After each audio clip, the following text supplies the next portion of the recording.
Hello friends, today we are learn Unit 2 growing plants. It's a second part क्योंकि हमने first part में पढ़ लिया है seed germination and dispersal of seeds, right.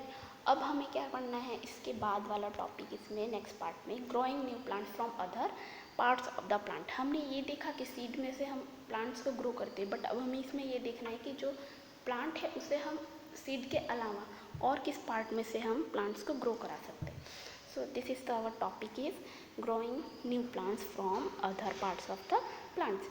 Roots, stems and leaves are vegetative parts of a plant.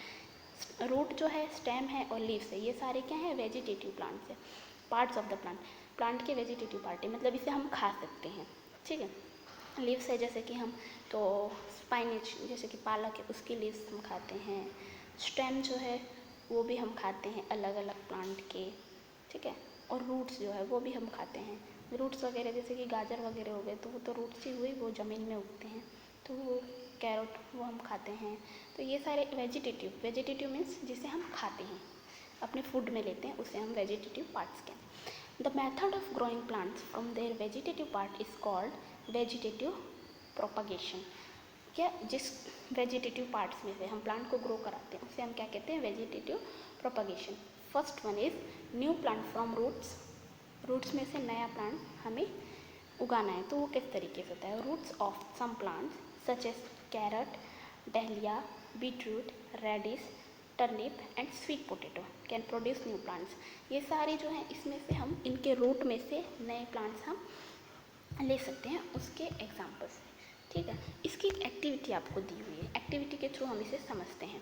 To grow a new plant from the root of sweet potato. Sweet potato जिसे हम क्या कहते हैं, शकरकंद, उसमें से नया प्लांट हमें ग्रो कराना है उसके रूट में से, तो किस तरीके से। First one is method is given to you. Fill 3/4 of a glass with water, take a sweet potato and place it in the glass with the help of some toothpick, ठीक है। जो toothpick होती है उसकी मदद help से उसको एक आपको लेना है स्वीट पोटैटो, उसमें है ना टूथपिक को डाल देना है। Keep this glass in the open space so that it can get fresh air and sunlight. और इसे हम एक ग्लास लेना है, उसमें 3/4 पानी भरना है, फिर एक शुगर स्वीट पोटैटो लेना है, उसमें हमें क्या टूथपिक जो आती है जिससे हम अपने दांत को साफ करते हैं उसे डाल करके और उसे ग्लास में रख देना है। और इस ग्लास को इस तरीके से इस जगह पर रखना है जहाँ पे उसे अच्छे से स्पेस मिले, जहाँ उसे एयर और सनलाइट दोनों मिले, इस जगह पे। ऑब्जर्वेशन में क्या आएगा, after a few days you find new plants growing from the root of sweet potato. और आप कुछ दिनों बाद देखोगे कि उसमें से कुछ पत्ते वगैरह निकल रहे हैं, न्यू प्लांट्स निकल रहा है, ठीक है, उस स्वीट पोटैटो में से। उसका कंक्लूजन क्या निकला, new plant can grow from roots, और उसके रूट्स में से नए प्लांट निकलते हैं। Look at the picture, first glass is, उसमें क्या डाला है, स्वीट पोटैटो को डाला है पानी डाल के। एंड नेक्स्ट वन इज, जब उसने ऑब्जर्वेशन किया हमने तो क्या देखा, स्वीट पोटैटो है उसमें लीव्स आ गई हैं और नीचे रूट्स भी निकल आए हैं। फर्स्ट वन में रूट्स नहीं है, ठीक है। तो ये क्या हुआ, रूट्स के थ्रू दूसरे प्लांट को हम ग्रो करा सकते हैं, तो ये फर्स्ट मेथड हुई। Second one is new plant from underground stem, जो ज़मीन के अंदर होते हैं उसमें। Underground stem of some plants like onion, ginger and potato can grow new plants. ये क्या सब कहाँ होते हैं, ज़मीन के अंदर, ये इसके स्टेम्स हैं। Potato and ginger have birds on their surface. Potato और जिंजर जो होती है उसमें क्या होते हैं, बर्ड्स होते हैं। Each bird grow into a new plant under suitable condition. और जितने बर्ड होते हैं वो सारे न्यू प्लांट ग्रो करते हैं उनके हिसाब से, उनके अकॉर्डिंगली जो सुटेबल कंडीशन होती है उसमें। The buds of potato are called eyes. जो उसके बर्ड्स होते हैं उसे हम क्या कहते हैं, eyes. Look at the picture, there is given any piece of potato with eye can grow into a new plant. कोई भी एक पीस हो, मतलब पोटैटो हो, उसमें से उसकी आई के थ्रू एक न्यू प्लांट ग्रो करता है। Look at the picture, there is the first one is potato आई दी हुई है, छोटी छोटी ब्लैक ब्लैक कलर की दिख रही है आपको, ठीक है। उसके बाद थोड़े दिन आप देखना तो उसमें से बर्ड निकल आएंगे, ओके। और नेक्स्ट अगर उसे हम और दिनों तक रखते हैं, घर पे ही हमारे ऐसा होता है, तो उसमें से पोटैटो के प्लांट लीव्स निकल आएंगे। और उसके थोड़े दिनों बाद उसे जब हम ज़मीन में डाल देते हैं, अंडरग्राउंड कर देते हैं, तो उसमें से न्यू पोटैटो प्लांट बनता है हमारा, ठीक है। तो ये प्लांट किस में से बन रहा है, स्टेम के थ्रू बन रहा है, अंडरग्राउंड स्टेम के थ्रू। ऊपर जो स्टेम होता है उसके थ्रू नहीं बन रहा है, बट अंडरग्राउंड स्टेम के थ्रू बन रहा है। Next one is new plant from stem. वो इसके पहले वाला था अंडरग्राउंड स्टेम और ये है सिर्फ stem. In some plants like rose, hibiscus, cotton, money plant and sugar cane, new plant grow from stem cutting. और ये सारे जो भी प्लांट्स हैं जैसे कि हिबिस्कस हो गया, रोज, कॉटन, मनी प्लांट और शुगर कैन, ये सब की जो स्टेम को हम कट करके न्यू प्लांट को ग्रो करा सकते हैं। Stem cutting are the small piece of parent plant. Parent plant के स्मॉल पीस होती है। They have 1 or 2 buds on them. उनके एक या दो उसमें बड्स होते हैं, ठीक है। तो look at the picture. First one is rose stem. Rose stem को वो कट कर रहे हैं बीच में से और उस स्टेम को उन्होंने जो है ग्राउंड में जो अंडरग्राउंड कर दिया है, ठीक है, अंदर उसे ज़मीन में गाड़ दिया है स्टेम कटिंग को। नेक्स्ट में उन्होंने क्या किया है, उसके बाद जैसे उसको गाड़ा उसको सूटेबल कंडीशन में ग्रो कर रहा है, उसकी लीव्स आ गई और नेक्स्ट में वो रोज़ का प्लांट बन रहा है। तो इस तरीके से हम स्टेम के थ्रू भी प्लांट लगा सकते हैं, पर सारे प्लांट स्टेम के थ्रू लगे ये ज़रूरी नहीं है। इसमें जैसे कि दिए हुए example rose, hibiscus, cotton, money plant, sugar cane, ये सारे जो प्लांट्स हैं वो स्टेम के थ्रू ग्रो करते हैं। नेक्स्ट दिया है new plant from leaves. Leaves में से नए प्लांट का आना। Some plants like bryophyllum have buds on the edges of their leaves. Look at the picture. Leaf of bryophyllum, उसकी लीव्स दी हुई है और नेक्स्ट में दिया है न्यू प्लांट। उसके लीव्स की जो कॉर्नर है, बॉर्डर जो है, उस पर से न्यू प्लांट्स निकल रहे हैं, उसमें से न्यू लीव्स निकल रही हैं। When such leaves are kept in moist soil, this buds grow into new plants. Begonia also reproduce through its leaves. और एक और इसका एक एग्जाम्पल है, ब्रायोफिलम के अलावा बिगोनिया एक ऐसा प्लांट है जिसके लीव्स में से न्यू प्लांट ग्रो करता है, ओके। तो ये हुआ new plant grown from a leaf. इसके अलावा है new plants from spores. Spores में से कैसे आते हैं? Some plants such as ferns and mosses do not have flowers. उसके फ्लावर्स नहीं होते, they do not produce seeds. जिनके फ्लावर नहीं होते हैं वो सीड्स भी प्रोड्यूस नहीं करते, दे प्रोड्यूस टीनी स्पोर्स। उसमें क्या टीनी छोटे छोटे स्पोर्स होते हैं। Each spore can grow into a new plant. और सारे स्पोर जो है वो नए प्लांट में चेंज हो सकते हैं। If ferns spores are present in special structure called sori present on the underside of the leaf. Look at the picture second. There is a given sori. Sorry दिए हुए देखो, उसमें ब्लैक ब्लैक कलर के वो सारे क्या है, sorry हैं, जो कि उसके हेल्प से इधर न्यू प्लांट उग जाते हैं।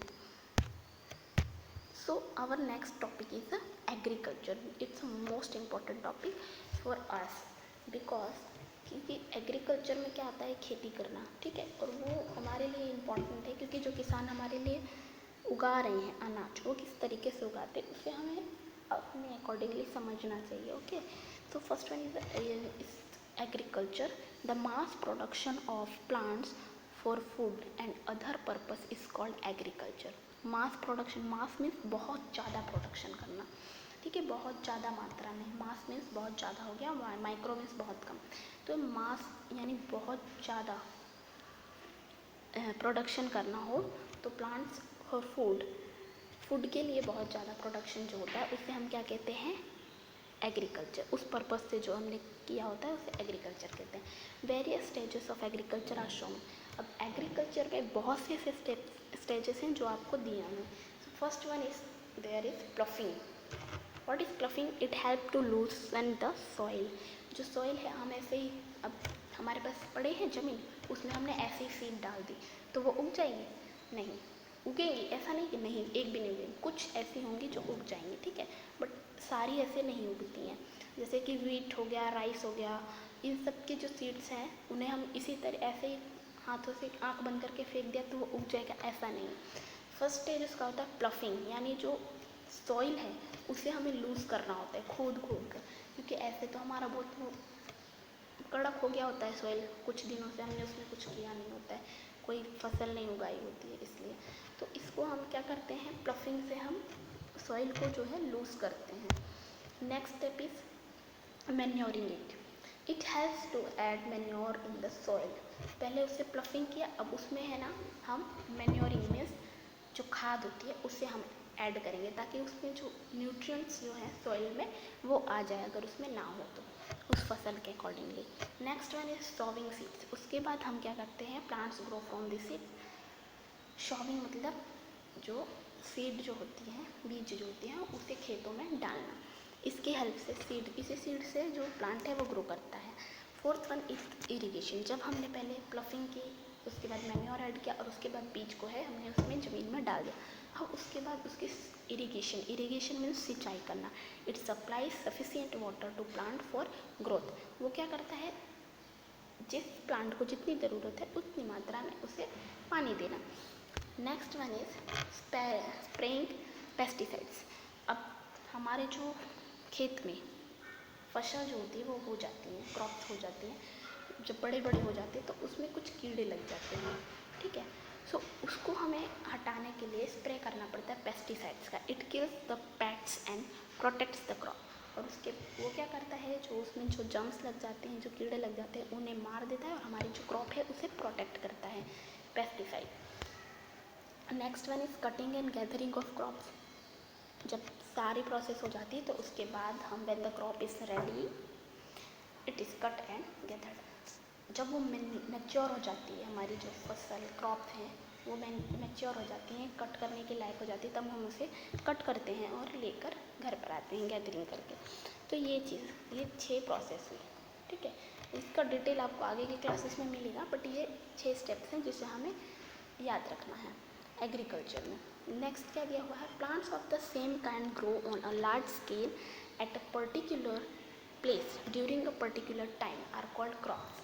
हम क्रॉप्स किसे कहते हैं, फर्स्ट क्वेश्चन तो यही हुआ हमारा। तो क्या है, प्लांट्स ऑफ सेम काइंड, एक ही तरीके के प्लांट्स और लार्ज स्केल यानी बहुत अधिक मात्रा में एक ही जगह पर और एक ही टाइम पर उगाए जाते हैं, उसे हम क्या कहते हैं, crops. For example crops of wheat means all plants grown in the field are of wheat. अगर जैसे कि हमें कहीं पर वीट मीन्स गेहूँ या फिर मेज़, शुगर केन, किसी भी चीज़ की हमने क्रॉप लगाई है तो वहाँ पर एक शुगर केन का हुआ, एक वीट का हुआ, एक राइस का हुआ, एक मेज़ का हुआ, इस तरीके से नहीं होता। ये अगर हुआ तो ये क्रॉप नहीं हुई। सारी की सारी जो लाइनें होंगी, जो भी खेत में जितने भी प्लांट्स होंगे, सारे के सारे एक ही फसल के। अगर शुगर केन है तो शुगर केन के ही सारे होंगे, मेज़ है तो मेज़ के ही सारे होंगे, वीट है तो वीट के, राइस है तो राइस के। सारे के सारे प्लांट एक ही क्रॉप के होंगे, एक ही अनाज के होंगे, चाहे फिर एक ही प्लांट होगा जो कि सारा होगा, तो उसे हम क्या कहते हैं, crops. Okay, next is given to us first, the crop that are grown from June to October are called kharif crop. जो क्रॉप जून मंथ से अक्टूबर मंथ तक होती है उसे हम क्या कहते हैं, खरीफ क्रॉप्स। राइस, मेज़, कॉटन आर खरीफ क्रॉप्स। जैसे कि राइस है, मेज़ यानी फिर मक्का और कॉटन, कपास, ये सारे किस कैसे हैं, ये सारे खरीफ क्रॉप्स हैं। ये सारे जून से अक्टूबर मंथ तक होते हैं। This crops depends on the monsoon rain. और ये सारे जो हैं वो अपनी मानसून वर्षा ऋतु जो होती है उस पर डिपेंड करते हैं। Second one is the crop that are grown from November to April are called rabi crop. और जो क्रॉप्स नवंबर मंथ से अप्रैल मंथ तक होती हैं उन्हें हम क्या कहते हैं, rabi crop. Wheat, gram and pea are rabi crop. जैसे कि हो गया गेहूँ, चना और मटर, ये सारी कैसी क्रॉप है, रबी क्रॉप है। ये सारी सीजनेबल हैं, सीज़न पर डिपेंड करती हैं। जिसमें कि चना और मटर तो बहुत ही सीजनेबल है, वो ठंडी के सीज़न में यानी विंटर सीजन में ही होता है। This crops do not depend on the monsoon rain. और ये सारे जो हैं वो मानसून रेन पर डिपेंड नहीं करते हैं, वो सीज़न पर डिपेंड करते हैं। आप अभी इस टाइम पर अगर ग्राम या फिर पी का फसल लगाओगे तो नहीं होगा, बट क्या विंटर सीजन में वो हो जाएंगे, क्योंकि वो सीजनेबल हैं बट मानसून पर डिपेंड नहीं करते। ओके, तो ये 2 तरीके की क्रॉप हुई, एक खरीफ क्रॉप और एक रबी क्रॉप। तो this is the our chapter growing plants. इसमें हमने प्लांट्स किस तरीके से ग्रो करता है, सीड्स क्या है, जर्मिनेशन, सीड जर्मिनेशन क्या है, उसके बाद डिस्पर्सल ऑफ सीड्स के बारे में पढ़ा। और इस पार्ट में हमने पढ़ा कि जो सीड है वो किस तरीके से लगाई जाती है, फिर उसके बाद जो ये किस अलग अलग तरीके से हम प्लांट को ग्रो करा सकते हैं, इसके स्टेम के थ्रू, ग्राउंड स्टेम के थ्रू, फिर लीव्स के थ्रू, ये अलग अलग मेथड है। तो ये हमने पढ़ा, एग्रीकल्चर के बारे में पढ़ा कि किस तरीके से हम फसल लगा सकते हैं। तो ये हमारा ये टॉपिक आज यहाँ पे फिनिश हो रहा है। Thank you.